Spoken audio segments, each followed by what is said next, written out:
Hello viewers 100 days 100 Python projects இன்றைக்கி நம்ம டே 89ல் இருக்கோம். இன்றைக்கி நம்ம என்ன ப்ராஜெக்ட் பற்றி பார்க்க போகிறோம்னா ஒரு சிம்பிள் சாட்பாட் யூஸிங் டிகிண்டர். இதில் வந்து நம்ம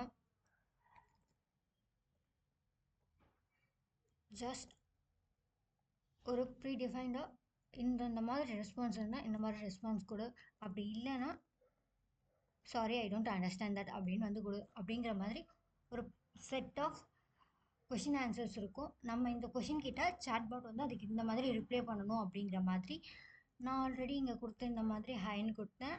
அதில் என்ன இருக்கோ அதை அப்படியே வந்து பிரிண்ட் பண்ணிடுச்சு. அதே மாதிரி நான் தேவையில்லாதது கொடுக்கும்போது இதில் இல்லாத ஏதாவது ஒரு விஷயம் கொடுக்கும்போது sorry I don't understand that அப்படின்னு கொடுத்துருச்சு.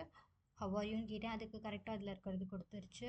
அண்ட் தேங்க்ஸ் அப்படிங்கிற சாதாரணதை வந்து இதால் அண்டர்ஸ்டாண்ட் பண்ணிக்க முடியாது. இதில் வந்து ஒரு டிக்ஷனரியில் இருக்க ஒரு செட் ஆஃப் கொஷின்ஸ்க்கு இந்த செட் ஆஃப் ஆன்சர்ஸ் பண்ணணும் அப்படிங்கிற மாதிரி இதை வந்து ப்ரோக்ராம் பண்ணியிருக்கோம்.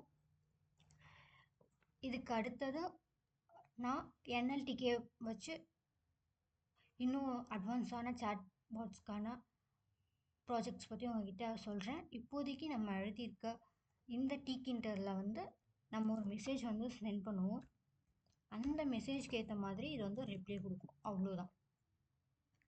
ஜஸ்ட் ஒரு செட் ஆஃப் கொஷின்ஸ், இந்த மாதிரி கொஷின்ஸ் வந்தால் இந்த மாதிரி ரிப்ளை பண்ணணும் அந்த மாதிரி.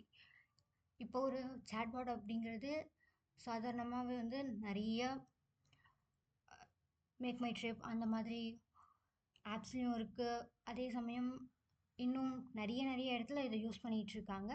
இதை நம்ம வந்து சிம்பிளாக வேறு எந்த பெரிய லைப்ரரிஸும் இல்லாமல் டிகிண்டர் மட்டும் வச்சு செஞ்சுருக்கோம், அவ்வளோதான். இதை இன்னும் வந்து பெரிய லெவலில் பண்ணணும் அப்படிங்கிற போது என்எல்பி வந்து யூஸ் பண்ணலாம், அதாவது natural language processing.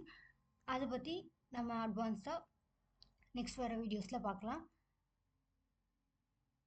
Thanks for வாட்சிங். பாய்.